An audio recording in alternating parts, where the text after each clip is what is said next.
بەناوی خی بەخشندەی میهرەبان سڵاوی خۆی گەورەتان لێبێت بینەرە بە ڕێز و خۆشەویستەکانی بەرنمەی نیهانی قورآن خۆشحاڵین لاڵقەی چینەی بەرنمەکەتان بە خزمەتەوەی بەڕێز و خۆشەویست و عزیز دەگەینەوە. ئازیزان لە ئەڵلقەی ڕابردوومانە لە خزمەت جەنابی دکتۆر ئیبراهیم جاف پسپۆر لە فەرموودەناسی و مێژووی ئیسلامی باسمان لە نیفاق و منافقین لە مێژووی ئیسلامدا کرد. دیارە جەنابیان مەوسوعەیەکی لەبارەی منافقینەوە نووسیوە بە ناونیشانی معجم المنافقین وتەریخ النفاق في الإسلام. بەڕێزیان لەو نووسراوەیاندا لەو مەوسوعەیاندا بەوردی لەبارەی نیفاق و منافقەکان بە تایبەت لە سەردەمی پێغەمبەر عەلەیهی سەڵات وەسەلام خاڵی خستۆتە سەرپیت وەڵامی پرسیارەکانی پێوەست بەو بابەتەوە لەو مەوسوعەیە داوەتەوە. خۆی گەورە پاداشیان باتەوە. لەبەر گرنگی نووسراوەکەیان وە کتێبەکان ئێمە پێویستمان زانی لە دووتێی چەناڵقەیەکدا و لەبەر هەستیاری بابەتەکە بۆ خۆیان لێرە گفتوگویەکی فراوان لەو بابەتە بکەین.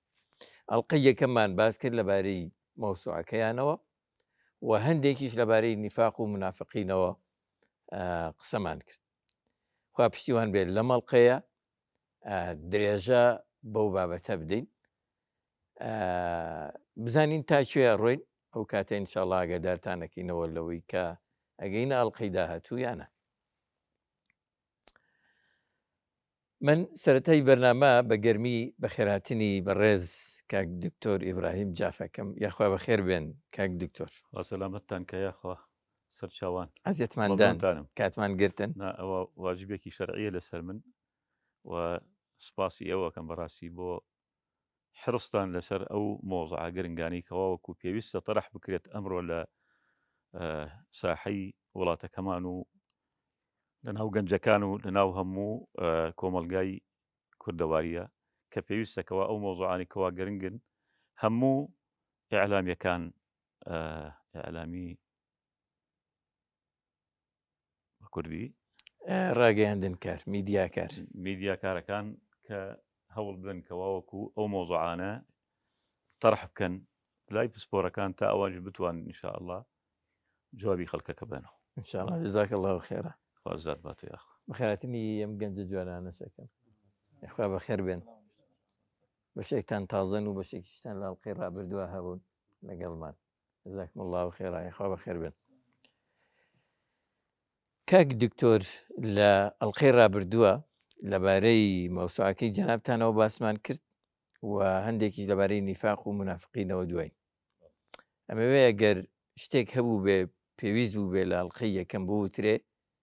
نەمانتوانیوە بیڵین چەند سەرنجێک ئەگەر هەدوێ بیخەیتە ڕوو بۆەوەی پرسیاری تازە تا ڕاستە چاو خۆش. الحمد لله رب العالمين والصلاة والسلام على سيد المرسلين وعلى آله وأصحابه والتابعين ومن تبعهم ودعا بدعوتهم إلى يوم الدين. سبحانك لا علم لنا إلا ما علمتنا إنك أنت العليم الحكيم. اللهم علمنا ما ينفعنا وانفعنا بما علمتنا وزدنا علما. السلام عليكم ورحمة الله وبركاته. وعليك السلام ورحمة الله. جنابتان و بینەران و بیسەران لە هەر کوێهن و لە هەر شوێنێکن. بەڵێ بە تۆزێک بە گرنگم زانیکەوە لەوانەیە یەک دوو خاڵێک سێ خاڵێک بڵێ دەربارەی ئەو مەوسوعەیە کەوا باسم نەکرد لە هەڵلقەی پێشوە ئەمڕۆ محاولە بکەین کەواوەکو ئەو نقطانی کە باسمان نەکردو باسی بکەین. لە نقطەی لە باسی پێشەوە باسی ئەومان کرد کە ئەم مەوسوعەیە کەوا دەربارەی منافقەکانە بە هەموو شێوەیەکیان طبعا منافق مەبەستمان لەو کەسانەیە کە لە زمانی پێغەمبەر بوون عەلەیهی سڵات وەسەلام تا ئەو کەسانی کە لەگەڵ پێغەمبەرە ژیاون و توهمەی نیفاقیان لێداوە و قورئان لەسەریان هاتوتە خوار و پێغەمبەر عەلەیهی سڵات وەسەلام بە وردی باسی کردوون لە فەرمودەکانی ئەمە بەسمان لەوانی تر دوای ئەوە طبعا ئەو علاماتی منافقانەیش طبعا ئەمێنەوە تا ڕۆژی قیامەت لە هەر کەسێکە هەبن و لە هەر شوێنێکە هەبن لە هەر کۆمەلگایەکە هەبن هەر عینیشتن و هەر عینی دەور ئەبین و هەر عینی هەر مەترسیدارن لەسەر مجتەمەعەکان بەڵێ جا کتێبەکە کەوا من دامنا بەڕاستی وەکو باسم کرد نزیکی 10 ساڵێکی پێچوو ئەو کتێبە بە زۆر بە شوێنەی بە مەرحەلە علم کردووە یعنی دامناوە ئاسان نەبوو بەڕاستی گەڕان بە ناوی سەدان ناوی منافقینە و تەرجمەکردنی ناوەکانیان و هەرێکێک بۆ خۆی سیڤیەک یاخود بڵێن بەرنامەژیانێکی تەواو دەربارەی بنووسرێت و ئەوەی لە قورئان هاتووە ئەوەی لە سنەتی پێغەمبەر دەربارەیان هاتووە ئەوەی سیرەت باسی کردوون تاریخ باسی کردوون ئەمانە زۆر ئاسان کاکتۆرچەند پرسیارێکی لەوانێ وەختیشی نەبێ بەس پێم خۆش بزانم کەس هەبووە لەو منافقینە ڕێی جیاوازی لەسەر بێ یعنی زانایەک یان مێژوو نووسێک پێی وابوو بێ ئەمە منافقەیەکێکی تر بە پێچەوانەوە بەڵێ طبعا خۆی کتێبەکە کە باسمان کرد نزیکی 3000 لاپەڕێ بەڵێ گەورەیە مەوسوعەیەکی گەورەی نزیکی 6 تا 7 مجلد ئەبێ لەم مەوسوعە گەورە طبعا هەمومان باس کردو ئەو شتانە ئەم مەوسوعە کردووە بە نزیکی 11 باب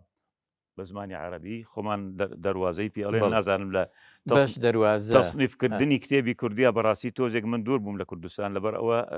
تەصنیفکردنی کتێب بە زمانی کوردی تۆزێک لێرە بە چەند شێوەزێک دێ ئەم دەواازە دێ هەم بەش دێ هەم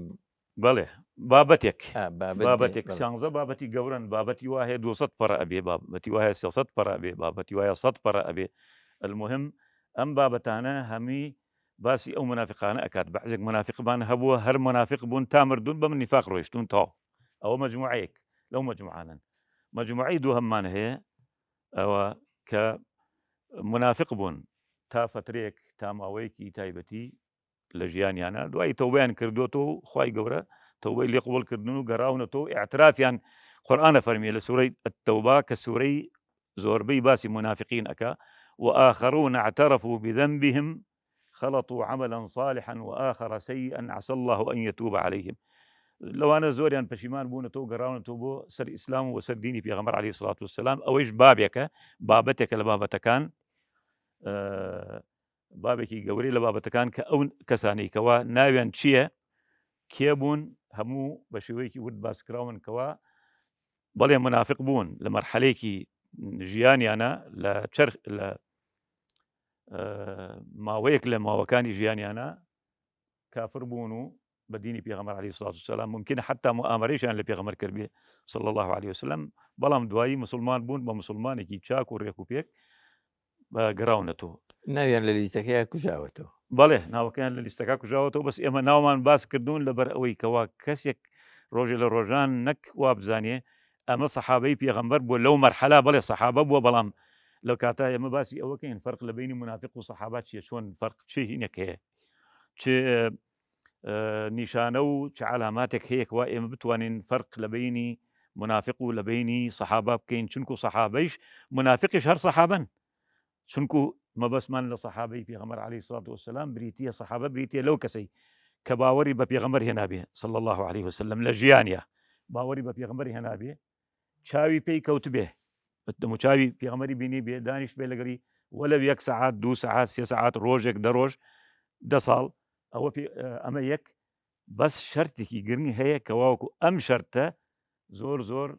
شتەکەمان بۆ یعنی دیاری ئەکات لە بینی منافق و لە بینی سەحابەکانە وەکوتمان منافقیش حساب کراون لەسەر سەحابە چونکو ئیمانیان هێناوە وتە قورئان فەرمی إذا جاءك المنافقون قالوا نشهد إنك لرسول الله والله يعلم إنك لرسوله والله يشهد إن المنافقين لكاذبون يعلن ويحلفون بالله ما قالوا ولقد قالوا كلمة الكفر وهموا بما لم ينالوا وما نقموا إلا أن أغناهم الله ورسوله من فضله قرآن تقريبا زیاتر لە يعني حجمێکی زۆر گەورە لە قورئانە باسی منافقە کات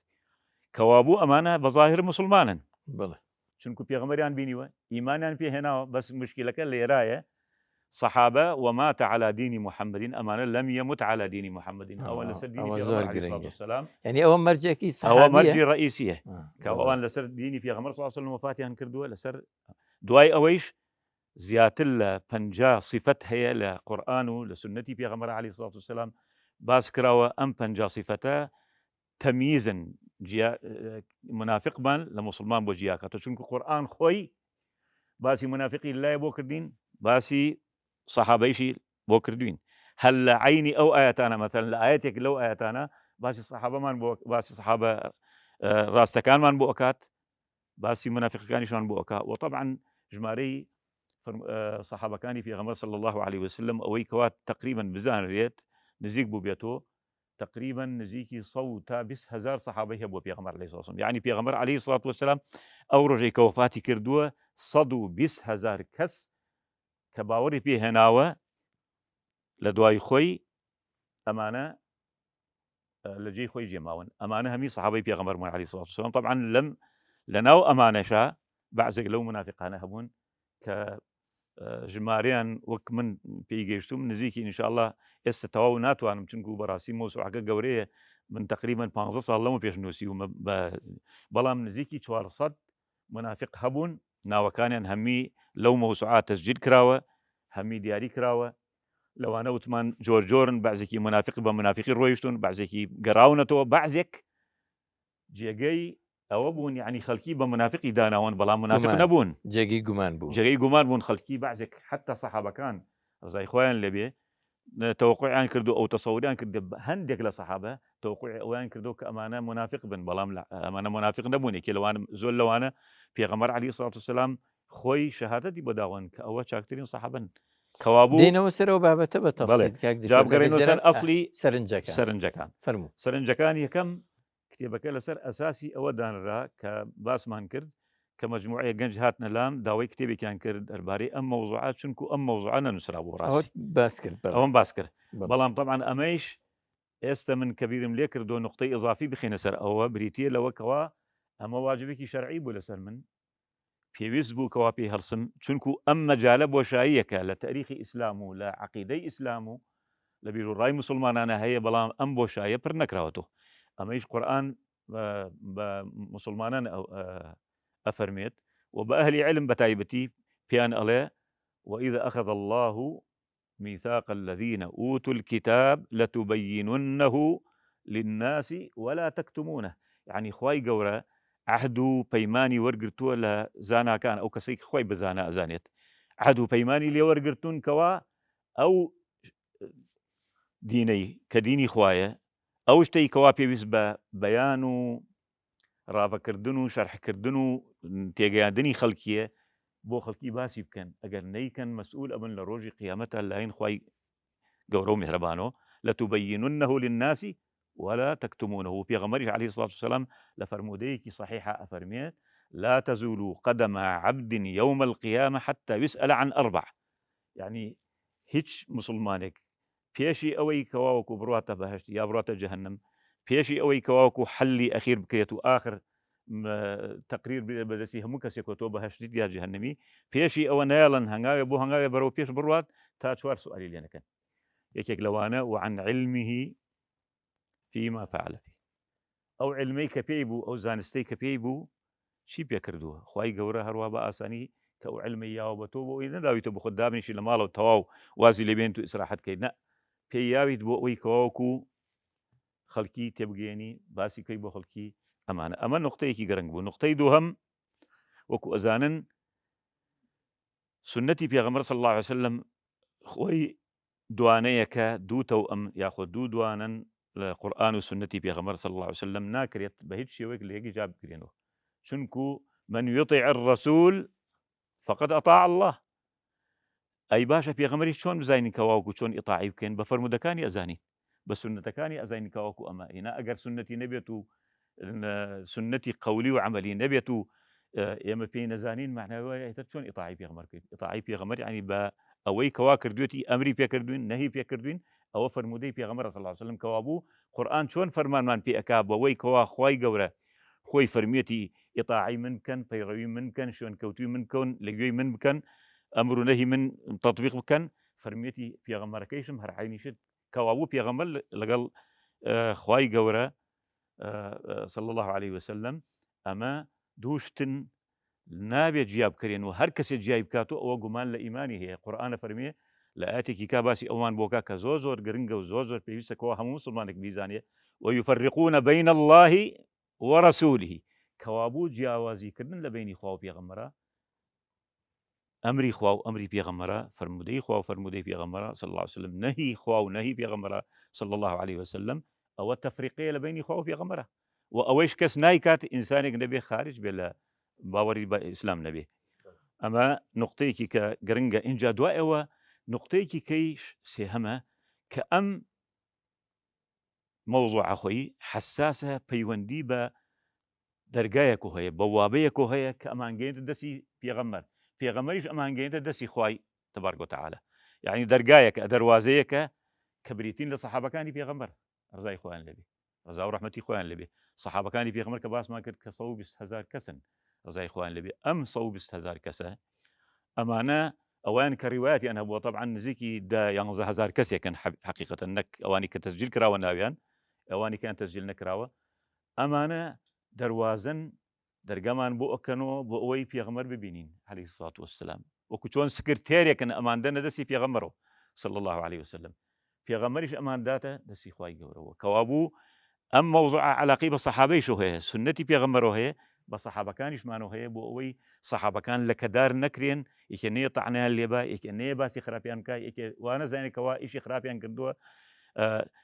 ئەمە نقطەیەکی گرنگە. نقطەیەکی کەیش بۆ ئەوەی کەواوەکو جیاوازی وەکو باسمان کرد فەرق دابنین لە بینی سەحابە و لە بینی منافقە چونکو ئەمانە مەوزوعێکن تێکڵاون بە یەکۆ ئەگەر یەکێکە زۆر ژێر نەبێت و زۆر ورد نەبێت و زۆر بە شوێنی ئەو مەوزوعە نەگەڕێ ئەوە مەوزوعەکە خەتەرە. دوای ئەوە پێغەمبەر عەلەیهی سڵات وەسەلام دەربارەی سەحابەکانی فەرموویەتی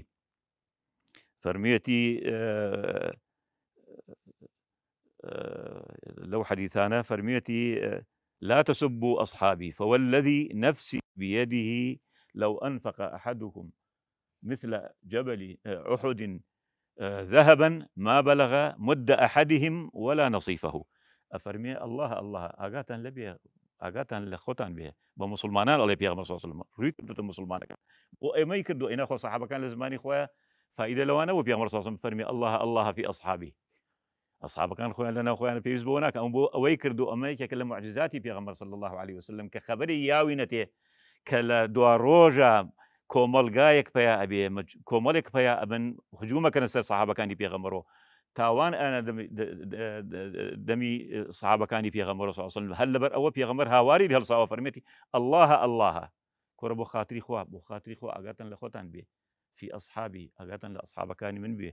بەخوا هەر کەسێکتان بەقەد یعنی کەژی ئوحود ئەگەر گەنجەکان ڕۆشت بن بۆ مەدینە و کەژی ئوحودتان هەربینی و ڕسمی شابینیوتان لە فەلی مولیم مابینتان بڵێن کەژی هەورامی خۆمان قەندیل بڵێن ئەوانە بڵێن ئەفەرمی ئەگەر یەک لەوانە بەقەدەر ئەوە ئێوە هینتان هەبێ بەقەو ئەوە پارەتان هەبێ زێڕ و زیوتان بیکەن لە ڕێگەی خوا بە سەدەقە و بەخێل لە ڕێگەی خوا ئەو هەمووتانە هەبێ هێشتر بەقەو پەنجەیەکی سەحابێ نابن ئەو هەمووتانە هەبێت تەسەوور کە بەقەد کەژی هەورامان تۆ ئاڵتونزی و هەبێ هەمیکەی بەخێر و سەدەقە لە ڕێگەی خوا ناکەیتە دەرەجەی یەک لەو سەحابە مد ئەحەدیهم ئەوە چی پێڵێن مشتێک ئەمە ئەنجا لە حەدیثێکی ترە ئەفەرمێ الله في أصحابي أما حديثي دوهما الله أفرميه أقاتا لخوتان بها أقاتا الله في أصحابي لا تتخذوا أصحابي غرضا ما كان بهدف تيريان بيو بنيان غرضا عني هدف جنشانة أويك آماش تيري بيو أني وشوني كوا تيري بيو أني نيكن وين بينكن من أحبهم فبحبي أحبهم أو كسيك صحابة كاني منو هاولا كاني مني خوش بيه فبحبي أحبهم أو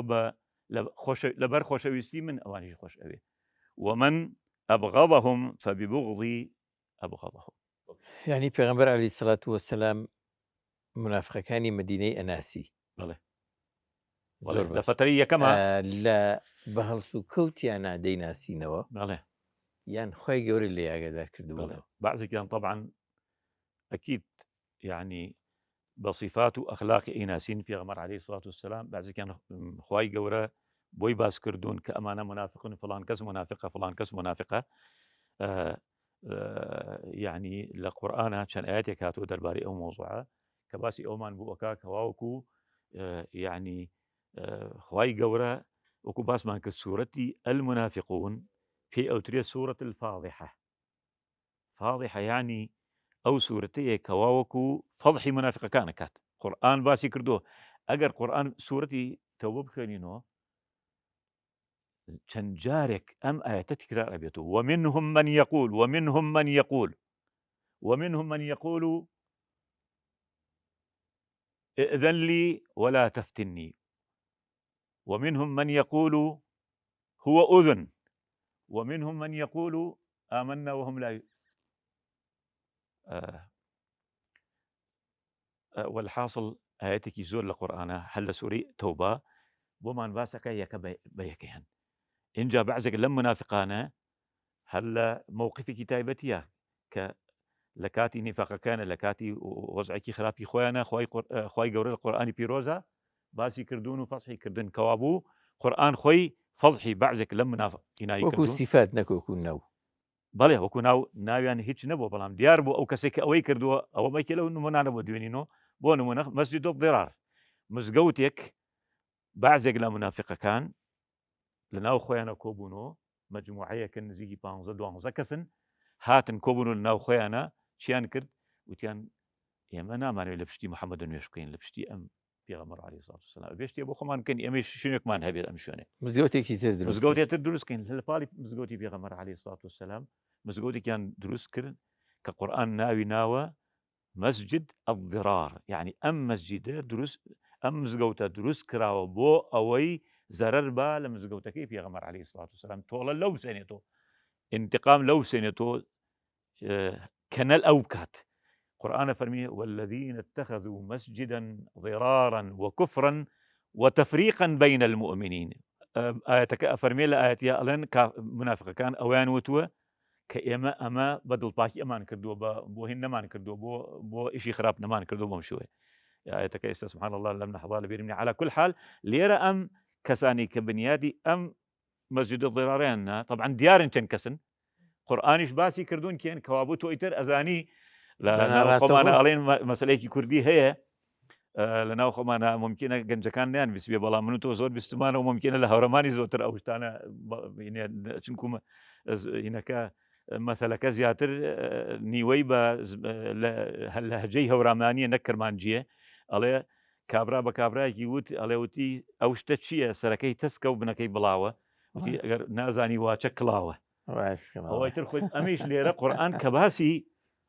ئەوەی بۆ کردوین باسی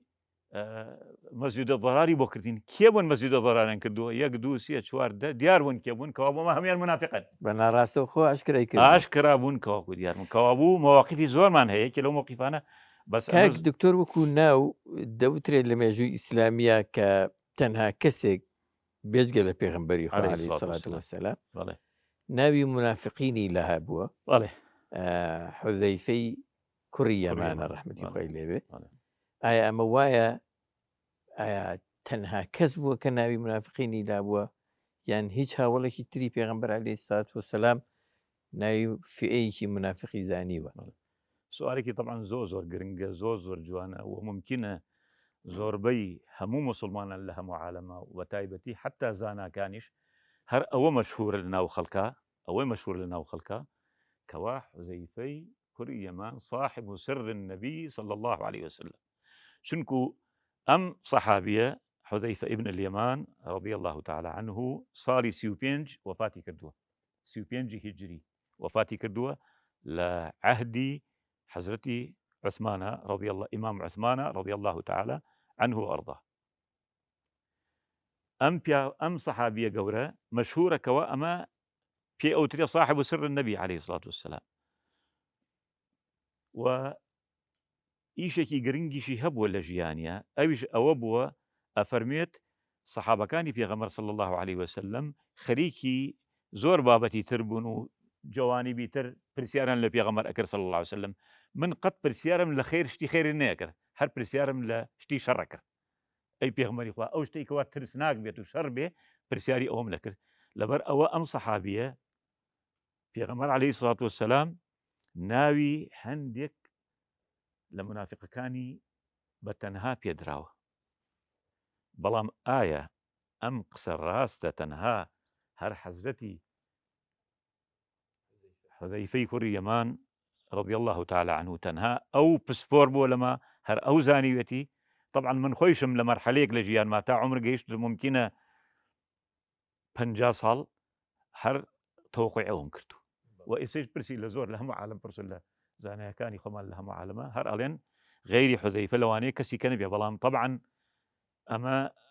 معلومەیەکی تەواو نییە پێویستە ئێمە باسی بکەینەوە ڕاستی بکەینەوە بۆ هەموو مسلمانان بە تایبەتی ئەو کەسانی کەواوەکو مامۆستای ئاینین و اختصاسیان شەریعەیە و بانگخوازن و ئەمە کەسی کەشمان فعلەن هەبووە تەنها هەر ئەو نەبووە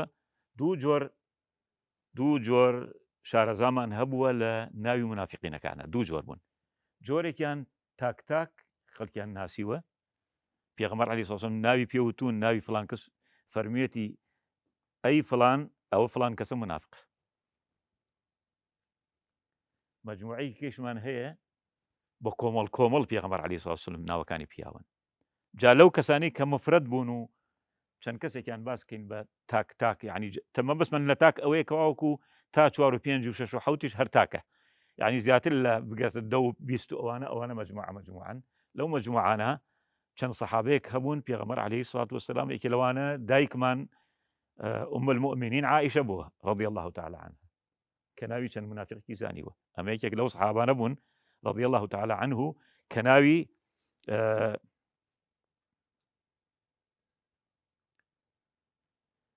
چەند منافقێکی زانیوە دووهەمیان سەلەمە بن الأكوع ئەمەی سەحابەیەکی جەلیلی پێغەمبەر عەلەیهی سڵات وسەلام ئەمەیش ناوی چەند منافقێکی لابووە یەکێکی کە لەوانە ئەبوو بەرزە الئەسلەمی نەضڵە بن عوبەیری ناوبووە لەقەبەکەی لە کونیەکەی ئەبوو بەرزەی ناوە کوڕەکەی بەرزەی ناوبووە ناوێ ناو ئەبوو بەرزە الئەسلەمی ئەسلەمیش عاشرەتەکەیەتی ئەبوو بەرزە الئەسلەمی کە ناوی نەضڵەی کوڕی عوبەید بووە ئەمیش ناوی چەند کەسێکی لەلا بووە لە ناوی ئینەکان بەڵام وەکو باسمان کرد ئەوەی کە مەجموعەی گەورەیان ناسیوە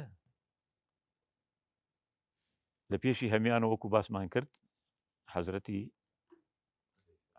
حوزەیفە بووە حوزەیفەی کوڕی یەمان رضی الله تعالی عنه من پرسیاری ئەوە بکەم ئەمە یەکیان بەڵێ دووهەم عەماری کوڕی یاسر رضی الله تعالی عنه عەماری کوڕی یاسریش لە چەند ڕیوایەتێکی فەرموودەی پێغەمبەر هاتووە عەلەیهی سڵات وسەلام پێغەمبەر وەکو چۆن بەعزێک شتی ناوەکانی یاوە بە حوزەیفە بە چەند ناوێکیشی ئەو ناوانەی لە ڕیوایەتەکە کە داوێتی بە حوزەیفە داوێتی بە عەماری کوڕی یاسریش عەماریش رضي الله تعالى عنه وفاتي كردووە ساڵی 37 هجری يعني 2 ساڵ پاش حوزەیفەی کوڕی یەمان وفاتی کردووە سێهەمینیان ئەبوو مەسعود البەدری ئەبوو مەسعود البەدری کە عوقبەی کوڕی عەمری الئەنساریە طبعا لێرە ئەم نقطەیەکی علمیە بۆ ئەو برایانەی کەواوەکو خەریکی بەحث و شتیوا ئەبن جارجار بۆ ئەوەی تێک لە کاتی بەحث و شتیوا گرنگە کەوا ئاگیان لە خۆیان بێ ئێستا ئەم سەحابە ناوی ئەبوو مەسعود البەدری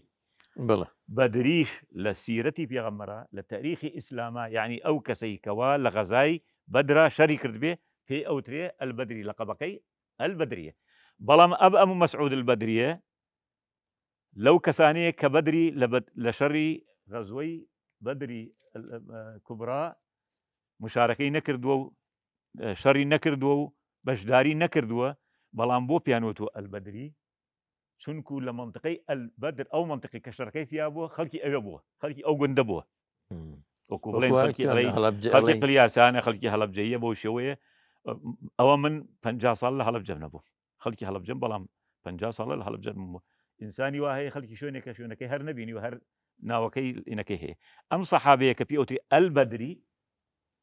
خەڵکی بەدری بوو خەڵکی ئەوێ بوو ئەمەش یەکێکە بە لەو کەسانەی کەواوەکو مەجموعەیەکی گەورەی زۆری لە ناوی سەحابەکانی پێغەمبەر ناوی منافقەکان پێوتراوە لەلایەن پێغەمبەری خواوە صلی الله عليه وسلم کاک دکتۆر حکمت چی بووە پێغەمبەر عەلەیهی سەڵات وەسەلام بە هەموو کۆمەڵگاکەی خۆی هاوڵانی نەوتووە کە ئەمە فلان و فلان و فلان منافقن یان بۆ نمونە دووریان خاتەوە لە ڕیزی مسلمانان و باشرا پێیان بڵێ ئێوە لە ڕیزی مسلمانان نین. حکمەتەکە چی بووە لەوەیە بۆچی تا ڕادەیەکی زۆر بنهێنی ناوەکانیان هێڵراوەتەوە؟ ڕابدەکە بۆ ئەوەیە کە واوکو ئیسلام خۆی وەکو ئەزانین بنەمایەکی ئەساسیمان هەیە لە ئیسلامە، ئەو بنەما زۆر گرنگە. ئێمە ئیشی پێ ئەەکەین تا ڕۆژی قیامەت و مەبدەئێکە لە مەبدە و بنەمایەکە لە بنەما گەورەکانی شەریعەت و ئیسلامەکەمان کە بریتیە لەوە کەوا لا ئیکراها فی الدین. ئیسلام کەس ئیجبار ناکە لەسەر هیچ بیر و باوەڕێک. هەر کەسێ ئێوێ لەسەر بیر و باوەڕی خۆی بمێنێتەوە لە مجتەمەعی ئیسلامی و کۆمەلگای ئیسلامیە بمێنێتەوە، ئەتوانێت بە شێوەیەکی ڕێک و پێک بمێنێت و بە سەربەرزی و بە جوانی و بە ڕێک و پێکی و بۆ ئەوەیش کەوا جوان تێبگەین لە مۆزوعە دووشتان بۆ باسەکەم بە کورتی یەکێک لەوانە مجتەمەعی مەدەنی کە پێغەمبەر هاتە بێ عەلەیهی سەڵات وسەلام وەثیقەیەکی دروست کرد پێ ئەوترێ وەثیقەت المەدینە. ئەم وەثیقە باسی ئەوەکە پێک هاتەکانی مەدینە چۆن لە ناویەکە یعنی بژین و هەمە هەندی یەک بکەن و ئەم کۆمەلگا پێکەوە بژین. لەسەر ئەو ئەساسش من کتێبێکم داناوە بە زمانی عەرەبی کرا بە کوردیش ناوی دەولەت المواطنە. کتێبەکە طبع کراوە نزیکی 10 ساڵ لەمەوە پێش وابزانم 8 ساڵێک لەمەوە پێش. دەولەت المواطنە والتعددية في الشريعة والحضارة الإسلامية. لەو کتێبا باسی ئەوم کردوکەوە چۆن مسلمانان توانیویان بە درێژایی مێژوو لە زمانەی پێغەمبەر عەلەیهی سەڵات وسەلام تاوەکو دەوڵەتی خلافەت ڕووخاوە، مسلمانان دەوڵەتێکی نمونەیی مەدەنی جوانیان هەبووە هەموو پێک هاتەکانی دنیا لە کافر و مسلمان و منافق و گاور و جوولەکە و بۆزی و مەجوسی بەڵێ حتا گەورەترین شت لەوە تەسەوور بکەن تەوەقوع بکەن دوو قەبیلەی کوردی گەورە تا ساڵی 656 لە شارە زور بە مەجوسیەت ماونەتەوە لەسەر. طبعا زۆربەی کورد مسلمان بووە لەو کاتا لە ساڵ بڵێن 95 زیاتر مسلمان بووە. دوو قەبیلەی کورد تا ڕۆژی ئەو کاتێک کە هۆلاکۆیەت هەل لەسەر مەجوسیەت ئەمێنەوە لەسەر غێری تەماشە بکەن 650 ساڵ مەجوسی لە ناو مسلمانان بووە، لە ناو مزگەوت و مەلاکانە دیار بوون، لە ناو پیاوە دینیەکان و حکومەت و دەوڵەت و والیەکان و خەلیفە و ئەمە مەجوسین و ئیشی خۆیانەکەن، دینی خۆیان ئەمەن بەڕێوە ئەخلاق و دینی خۆیان هەیە، کەس لی تێک نەدان و کەس لە لیلێ نەکردون تا ئەم دوو تا پاش 650 ئیمان ئەهێنن مسلمان ئەبن دوو قەبیلەکە. ئەم دوو قەبیلە دوایی و ئەم سبحان الله ئەوەیش نقطەیەکی مهمە لە مێژووی کووردا، ئەم دوو قەبیلە لە کوردستان دەرەچن ئەڕۆن بۆ ناو بەربەرەکان لە شیمالی ئەفریقیا ئێستا لە جەزائیر و مەغریب لەوێ بڵاو پشت ئەبنەوە لەوێ چەندەها ئیمارەتی گەورە و چەند پیاوی گەورەیان ئەبێ پاش مسلمان بوونیان ئەبن بە پیاوی زۆر گەورە تا لێرە بوون هیچ دەورێکیان نەبووە. بەڵام ئەوەنە هەیە باسی ئەومان کرد کە دەوڵەتی ئیسلام دەوڵەتێکی سنگفراوانە، دەوڵەتێکی کراوەیە، دەوڵەتێکی یعنی وهایە کەواوکو قبولی هەموو کەسێک ئەکات، بەڵام بە شەرتی ئەوە هەموو کەسێک حدودی خۆی بزانێت. مسلمان حدودی خۆی بزانێت، کافر حدودی خۆی بزانێت، منافق حدودی خۆی بزانێت. لەبەر ئەوەیش پێغەمبەر عەلەیهی سەڵات وسەلام ئیجباری منافقەکانی نەکردووە بڵێ وەڵا یا مسلمان بن یا کافر بن. مدینە بەجێ بێڵە. زۆر باش کاک دکتۆر پرسیارێک مدینە بەجێ بەڵە بەڵێ کە من ئەمەوێ لەوانەیە دوا پرسیار بێ و دەرفەت بم بە ڕێزانە بدەن. ئەم تێکەڵاوی منافقەکان لە نێو مسلمانان و لە ناو مەدینەیە ترسی لای هاوڵان دروست نەکرد بوو لەوەی کە بترسن ئەمانیش خوا نەخواستە دوور لەوان کە لە ڕیزی منافقین بن؟ هیچ کامیان ینی تەقەی داوە لە دەرگای پێغەمبەری خۆ و ئەم پرسیاری لێ بکە و ئەم ترسێک خۆی بۆ دەربڕێ و پێی بڵێ کە ئایا من لە منافقەکانیان نە؟ ئەوە چۆن بووە یانی ئەوە وەڵاهی مووقفی زۆرمان هەیە، ینی ئەتوانم یەک حەڵقەی تایبەت بەس بۆ ئەوە يمكن بەڵام نمونەیەکی جوان یەک دوو منتان بۆ ئێنمە بۆ ئەو مۆزوعە. طبعا سەحابەکان ڕزای خۆیان لێبێ وەکو باسمان کرد قورئان باسی صفاتی منافقینی زۆر کردووە، پێغەمبەریش بەعزی صفاتی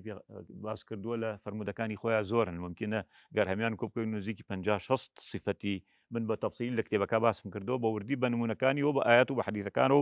بە نمونەکانیان و بە شێوەیەکی ڕێکوپێک. بەڵام جاری وا هەیە بەعزێک لە سەحابەکان ڕزای خۆیان لێبێ کە تەماشایان کرد و بەعزێک صفات هەیە بەعزێ هین هەیە لە دڵیانە هەیە بە خەیاڵیانە بەعزێشت یعنی ترسی ئەوان بووە کە بەخوا تۆ بڵێ منیش منافق بوون شتی وا بووم ڕۆژێکیان حەنظەلە کە ئەمەیەکێکە لە سەحابانەی کەوا یعنی زۆر زۆر گەورە بوو لە زمانی پێغەمبەر عەلەیهی سەلام گەورە بووە لە پلەی ئیمانیە سەحابەکان هەمیان پلیان بەرز بوو بەڵام دەرەجات بوون سەحابە با بیزانن 12 طبقە بوون هەر طبقەیەکیان ئینێکیان هەیە هەر مجموعەیەکیان گەورەیەک و ئینێکی خۆیان هەیە پایە و پلەیەکی خۆیان هەیە ئەم 12 پلە سەحابەی حەنظەلە هاتە خزمەتی ئیمامی موسڵمانان و گەورەی موسڵمانان کە پاش پێغەمبەر صلی الله علیه و سلم یەکەم پیاوی ئیسلام حەزەتی ئەبوو بەکر رضي الله تعالى عنه هات تقيا لدرجاكي مالي أبو بكر تقيليا كاتكي نيوروبو تقيليا وتي خيرة هاتوي حنظلة هل يكسل لدرجاكا وتي نافق حنظلته وتي كرة بأخوة وادرك منافق وتي شلون مخاطري خوا وتشي أريد حنظلة وتي كرة بأخوة نازانا من بعزشت بخيال معي بعزشت كم هرشي بالله خومكم وترسي أوم هي بأخوة منافق كمان بودروس وتي تشيت كردوها وتي والله بعزي لو هنا والحاصل واي كرد الحزتي أبو بكر وتي بخوا دي با توش إيش كرد وادرك وادلك إنه خريك هنا اللي يميش أكيد بابرين خدمتي في غمر عليه الصلاة والسلام طبعا هذه كلها صحيحين هاتن بو خدمتي في غمر عليه الصلاة والسلام هرجع يشتبه أبو بكر تقي لذلك كذا حنظلة نية أبو بكر شلون حنظلة هر كرد أبو بكر وتي نافق حنظلته بخوا منافقم وتي أي بيغمر إخوان نافق حنظلته فرمي ورنا جوره وتي بو حنظلة تشيت بيني ولا خوتا صفاتي أخلاقي اشتكت بيني وبمشي ولا ترسي أوتي وتي أي بيغمر إخوان يين خزمتي تو كباسي جهنم بهشنا تذكرنا بالجنة والنار كأنها رأي العين أما حديثك نص حديثك فرمي كينا يين خزمتي تو باسي جهنم بهشنا بوكي كأنما بتشاوي خمان يبيني كأنما لا ترسانا نازين شيبكين باسي بهشمان بوكي لا خوشها شيبكين باسي جهنمان بوكي نازين لا ترسانا شيبكين وأروينا جويكو هنيكي إيماني وكوا توقعنا كده بلام كدرتشين لخزمتي تو دنيا وجنو مال وتجارته أم لاو همو مشغول معناك ترسي أوما هي أما منافق بيه أما وما لك فرمي يا حنظلة جابزانا منهجي إسلام منهجي بيغمري إسلام صلى الله عليه وسلم شني قرنجة فرميشي فرمي يا حنظلة ساعة وساعة فرمي أي حنظلة لسر خوت فلمك دنيا وانا روات ديني جوانا بيت نأبي هر دائما خريكي دين بيتو هر خريكي آخرت بيتو هيج بير لدنيا نكيتو توزي خوشش نبيتو خود جويك نقوريتو وهانا بيت ساعة وساعة فرمي يعني ساعاتك بو قيامت ساعاتك يشبه الدنيا نابي هر دائما هر خريكي دنيا بي ليس الرجل رجل الدنيا ولا الرجل رجل الآخرة بياوي دنيا نية بياوي آخرتش نية بل الرجل كليهما أو بياوي كواكو بتواني لبيني دنيا وقيامتكو كاتبيكو أو بياوي في غمر صلى الله عليه وسلم فرمي جاخو أجر حنظلة بوشوي كباسي أكيد هل لخزبتي منها كداني شنو يوم بو من أجرنو أرونا جويكي روحاني وإيماني آخرتي بوشيو بمنو لصافحتكم الملائكة أجر وابونا يا بخوا ملائكة كان هاتن يكا توقيان لغلا كردن أو أنا إيمان تان بقوة أبو بلام أما اشتيك في ويستا بزانن كوا دنيا دين أبيت أقال لم يشبتو لم يشبت ساعات يبو أم ساعاتك بو وتدون من إيش يعني باسكت وزعم اشتكي ترد زوري بيتش وين زوري بيتش جزاكم الله خيرا وين توزك في ويسبا تفصيلك زورك دست خود زكاتيش مع هر زور كم ماوا دستان خود بيكا دكتور خوش بيا أخو تبزانين أم برزانا سرنجو ملاحظة يعني مو يسا ما كده إن خدمتان بس تشاو ايوا فرمون بسم الله الحمد لله والصلاة والسلام على رسول الله من أيوب درشوي بشي برستاريم بس خۆشم بەنامە جوانتان یەکەم بەخیاڵین دکتۆری بەڕێزەکەم ممنون. یاخوا سەلامەتبن پرسیارێکم هەبوو وڵا دکتۆری جان ئێمە کە شو باس باشێکت تەواو کردو بەشی پەرستاری بووم تاوام کرد پەرستاری ینی تەمرین. بەڵێ خوا سەلامن پرسیارێکم لە خزمەتانە ئێمە کە باس یەکەینە فەرمیت چەند سەحابەیەک بوون کە ناوی سڕی ئەو منافقانیان لا بووە وەکو حەنظەلە وەکو دایکە عایشە و عەماری کوڕی یاسر ڕەحمەتی خوایان لێبێ یعنی ئەو مجادی کە جەناب ئەو مەسموعی کە جەنابەت کۆ کردوەوە ناوی منافقەکانی تێدایە بە تەفاسیل ئایا من لە چیوە سەرچاوی گرتووە کە تەنها ئەوەن سەحابانە ناوەکانیان زانیوە یعنی ئەمە چۆن گەیشتۆ بە ئێمە ئەم ناوانی کە جەنابەت باست کرۆ لە هینەکانانی زۆربەی پرسیاری ئەو بکە ینی چۆن ئەم ناوانە ئاشکرا بوون کە لای چەند سەحابەیەک بە دیاریکراوی ماونەتەوە زۆر جوانە حقیقەتەن من نقطەیەکم لەبیر چوو بوو یاخوا ئەحمەد درێژ بێ یعنی یادێ خستە یادمەوە مجموعەیەک لە منافق گەورەکان زۆر نزیکی 100 کەسێکن هەموو سەحابەکان لە ئەناسن چونکە قورئان باسی کردوون پێغەمبەر صلی الله علیه و سلم محاسبەی کردوون ئەو مجموعة ولە حەدیثی الصحيحين كوتمان الصحيحين يعني إمام بخاري ومسلم ئەم دوو کتێبە پاش قورئان لە میلەتی ئیسلامە ولا هەموو دنیا کتێبی ڕاست و دروست و جوان نییە و کەسێکیش ناتوانێت لەم کتێبانە تێبگا ئللا پاش چەند ساڵێک نەبێ لەگەڵ یا بژی ئەم لە صحیحینە هاتووە لە سنن و لە هەموو کتێبەکانی حەدیثە ئەو حەدیثە هاتووە زیاتر ممکن لە 100 مەصدرە هاتووە ئەو حەدیث لە کتێبی حەدیث سیر تاريخ طبقات رجال تفسير لەمانە هەمی هاتووە ناوی ئەمانە کە نزیکی مجموعێکی زۆر گەورن ئەدی کاک دکتۆر ئەو ناوانەی لای حودەیفە بووە بەڵێ خۆی لێ ڕازی بێ هەر بنهێنی ماوەتەوە و نەگەیشتم دوایی ناوی تەسجیل کراون یەک بێکیان تەسجیل کراون لەو مۆسوعە باسمان کردوون یەک بەیەکیان هەر ئەوەش چیە بەشێک لەسەر چاوی کتێبەکەی جەنابەت بوون بەڵێ یەکێ لەوانە مەثەلەن عماری کوڕی یاسر رضی الله تعالی عنه یەکێ لە منافقەکان هات عمار ئەیزانی منافقە ئەو کابرا چونکە پێغەمبەر صلی الله علیه و سلم پێی فەرمووە کە تۆ منافقی بەو کابرا هات وتی یا عمار پێم ناڵی ئەو مجموعەی کەوا ویستیان مؤامرەی لە پێغەمبەر بکەن صلی الله عليه وسلم لە عقبة الثانية ثانية العقبة العفو ثانية العقبة ملەیەکە نازانم بە کوردواری خۆم ئێمە ملەی پێڵێن ملە ینی شوێنێکی بەرز لە شوێنێکی بەرزاییە بعضێ لە منافقەکان نزیکی 17 بەڵام ڕیوایەتی صحیح 15 بوون 15 کەسن هاتن محاوەلەیان کرد پاڵ بە پێغەمبەرەوە بنێن صلی الله عليه وسلم بەیانیەک پێشی مەلابانان هاتن پەلاماری پێغەمبەریاندا طبعا لە 30,000 سەحابەی لەگەڵا بۆ پێغەمبەر عليه الصلاة والسلام ئەمانە فێڵیان کرد محاوەلەیان کرد لە بەیان لە بوومولێڵی تاریکیە محاوەلە بکەن باڵ بە پێغەمبەر بنێن و بەخۆی و ئەو هینەی کە لەسەرەتی ئەو حیوانی کە لەسەری پاڵی پێوەنێن بەڵکو لەو ملابی خەنە خوارە و نەجاتیان لە پێغەمبەر بی عليه الصلاة والسلام لەویا خوای گەورە یەکسەر ئەمری جوبریل ناد بۆ پێغەمبەر عليه الصلاة والسلام فەرمی ئەمانە محاولەکەن خۆت بپارێز قورئان فەرمی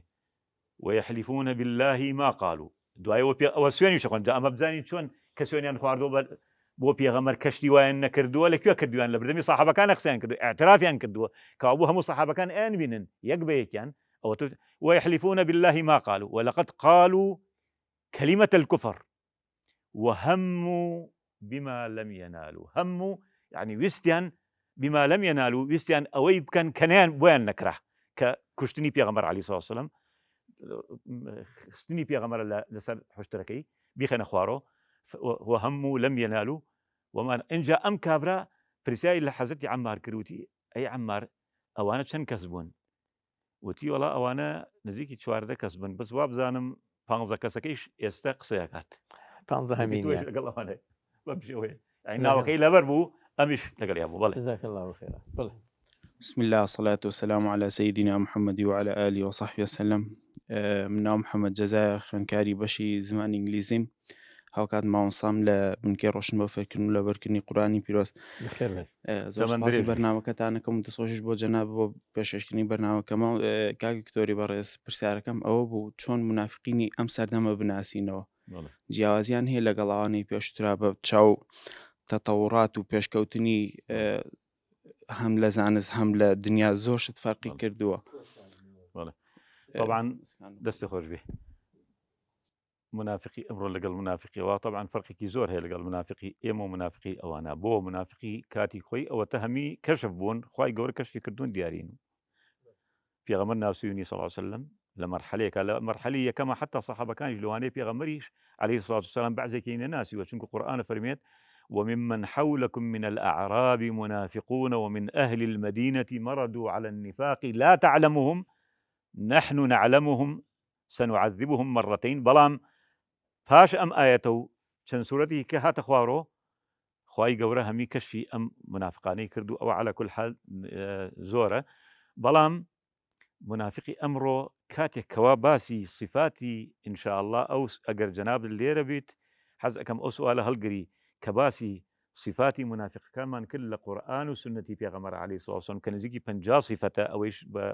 ناتوانین ئێستا بڵێن چۆن بیان ناسین بەڵام کە صفەتەکانمان باس کرد تۆ خۆت ئەزانی دیارە ئەم کابرا منافقە یا منافقین یعنی تا حدێک شتێک بۆ هی نەبێت تۆ ئەڵێ مەثەڵەن کابراگە نەخۆشە ئەڵێ کابرا کۆرۆنایەتی چۆن بزانم ئەڵێ کاک لوتی خوار و تای هەیە و لەرزی هەیە و بێهێزە و ئەم جۆرە شتانە. طبعاً پێغەمبەریش عەلەیهی الصلاة والسلام قورئان پێغەمبەری صلی الله عليه وسلم هەمووی قورئان و سنت هەموو صفەتەکانی باسکردین وەکو چۆن کابرایەکی دکتۆرێکی یا کابرایەکی پسپۆر و لێزان باسی نەخۆشێکمان بۆ ئەڵێ وریابە ئەو نەخۆشی علامەتەکانی ئەوەیە نزیک نەبیت لێ هەر کەسێک بینی بەو شێوە بەوش ئەوەیە. منافقەکانیش ئێستا تۆ ئەو صفاتانە کە بینیتیانە ئەزانی ئەوە والله أعلم ظاهرا لەوانەیە بەڵام تۆ ناتوانانی جەخت لەوە بکەی بڵێ لە 100 منافقە عەفو لەبەر ئەوەی کەوا ئێمە دڵی خەڵک نازانین چۆنە لەوانەیە غەڵەت بکەین لە حکومەکەمانە. فەرموو. تۆ فەرمووی 50 صفات زیاتر هەیە بەس ئێمە هەر عادەتەن لەوانەیە لە نێومانە سێ نیشانە باس کرابێ ئەوەش لەو فەرمودەیە پێغەمبەر عەلەیهی الصلاة والسلام فەرمی ئایەت المنافقین ثلاثة إن شاء الله باس يعني كنا قدر فتها إن شاء الله كاتي خويا جزاك الله خير. فرموا. بسم الله الرحمن الرحيم والصلاة والسلام على سيدنا محمد وعلى آل سيدنا محمد. مناوم كامرانا دەست خۆش بێ پێزانیمان هەیە بۆم بەرنامە جوانە پێویستە خێراتنی کاریتۆریش دەکەین دەستە خۆش بێ خی گەورە بەرەکەت خاتە زانست عیلمتەوە ئینشاءالله. شارێکمان هەبوو جەنابەت باسی ئەوت کرد کە مەسێ جۆر باوەڕدارمان هەیە یەکێک کە باوەڕداری تەواوی هەیە و یەکێکیان بێ باوەڕە و یەکێکیشان لە بین هەردووکیانەکە منافقە. ئەوەی کە باوەڕدارە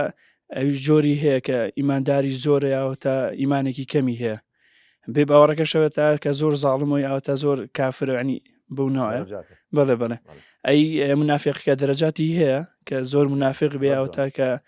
منافقەی کەم بێت دەستی خۆش بێخوا. فعلا دەرەجاتی ئیمان ئەوە ئێمە لە دەواازە و بابی عقائیدا طبعا ئەم کتێبەی خۆشمان کە باسمان کرد معجم المنافقين تقريبا نوي عقائد مسألة عقائدية لدروازي عقائد وبيرو باورها باسي أو أكين كشي ألين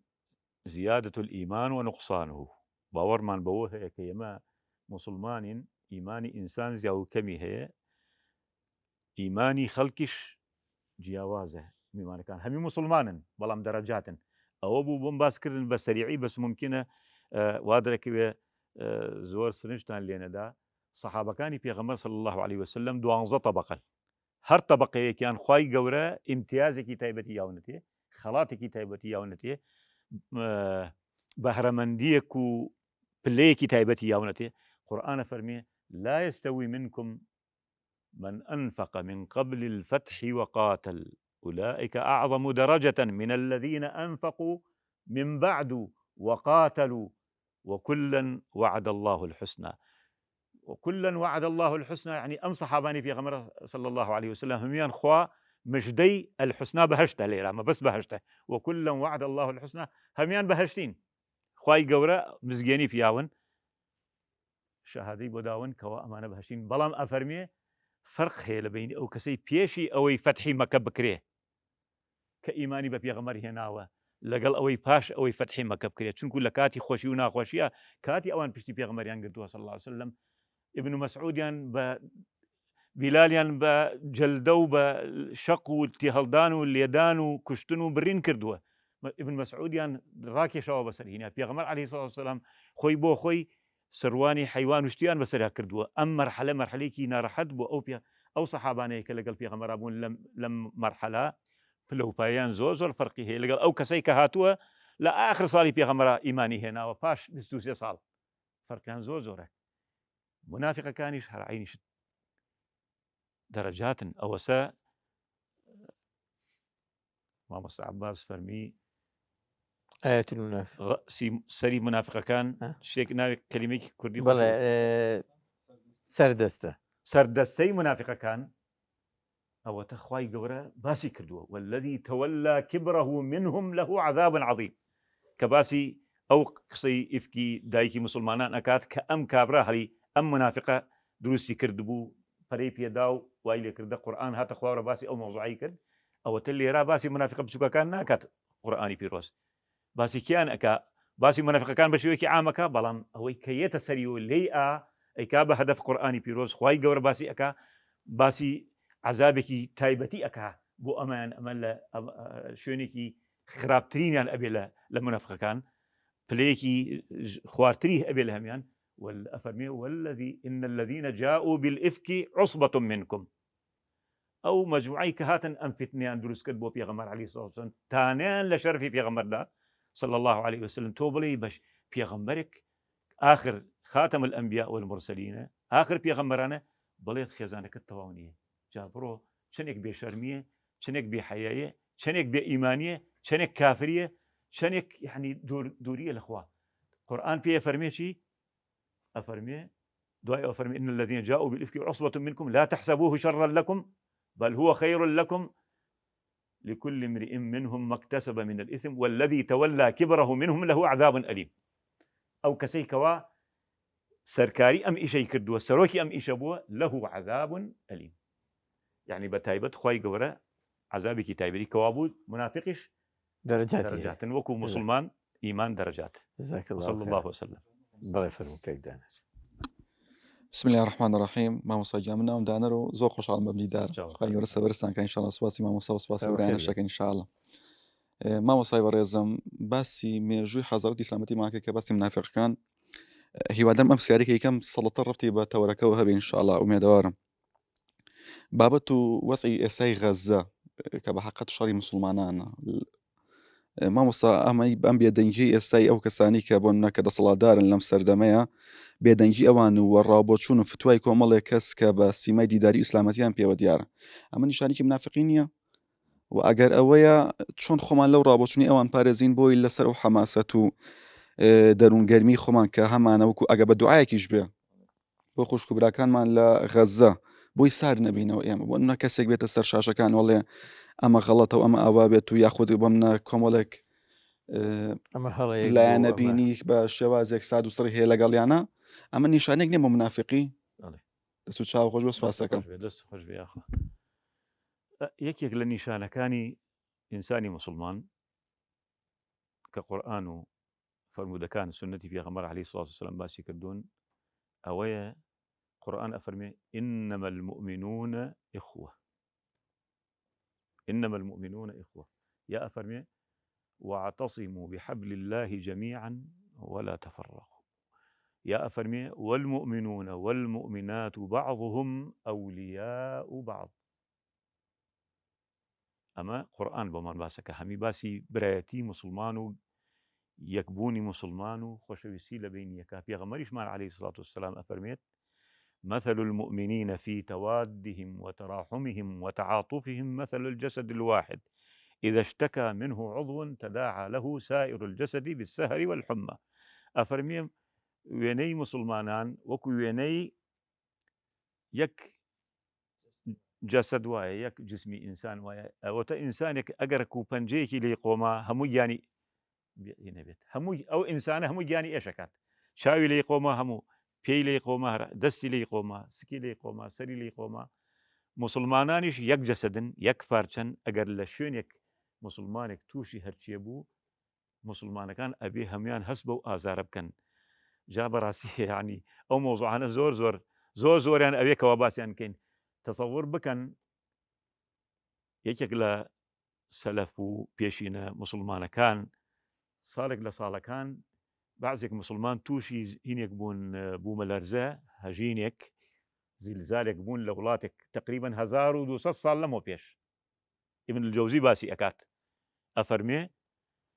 تووشی ئەوە بوون بیستیان کەوا خەڵکی تووشی ناڕەحەتی بۆ بەعزێک یعنی برسێتی و فەقیری و جێگەیان نییە و سەرما و ئەمانەن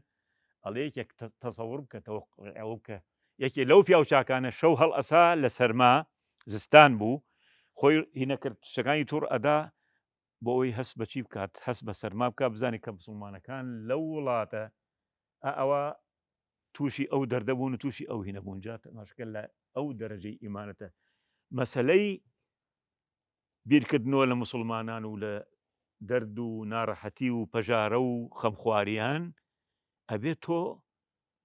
وەکو ئەو پیاوە وابی حتى پێغەمبەر صلی الله عليه وسلم لە حەدیثێکی کا پێمان ئەفەرمێ من أصبح وأمسى ولم يهتم بأمر المؤمنين فليس منهم ئەفەرمێ هەر کەسێ شەو ڕۆژی کردو و بیری لە وەزعی مسلمانان نەکردووە لە حاڵی مسلمانان نەکردووە لە هەرکێ هەبن مسلمانان فليس منهم كأنه لمسلمانان نییە طبعا ما بەسی لەوە نیە پێغەمبەر عليه الصلاة والسلام يعني كافر بووە دەرچووە لە ئیسلام بەڵام یعنی ئیمانەکەی کاڵ بۆ تۆ قیمەتێکی وهەی نەماوە ئیمانەکەی تەرهاڕەوەنی مسلمانێ بەناوێکە و ممکنە بەهشتیش بێ بەڵام پلەیەکی و پایەکی وهەی نابێت لە ئەوانە کەوابوو پێویستە لەسەر هەموو مسلمانێک هەر مسلمانێک پەنجەی سوتابوو من هەر ناڵێم مسلمانێکیش بەڕاستی بەخوا من خۆم یەکم لەو کەسانەی باوەڕم هەیە واللهی هەر کەسێ زوڵمی لێکرا لە دنیا کافر بێ مسلمان بێ هەرچی هەبێت من جەرگم بۆیە سووتێت و ئەگەر بتوانم من ئەسبم هەبێ و سوار چاک بم ئەسب غار ئەدەم و ئەڕۆم یارمەتی هەم پێویستە هەموو مسلمانێک لە هەموو عالەمە ئەو برا مسلمانانی کە لە غەزن و لە غەیری غەزن و لە هەرکوێ هەر مسلمانێک و لە هەر داماوێک و هەر هەژارێک و هەر فەقیرێک و هەر مەزلومێک لە هەرکوێ بوون هەموو ئینسانێکی مسلمان خەمخواریان بێت جزاک الله خێرە بینەرە عزیزەکان ئێمە دووەڵقەمان لەسەر بابەتی مێژووی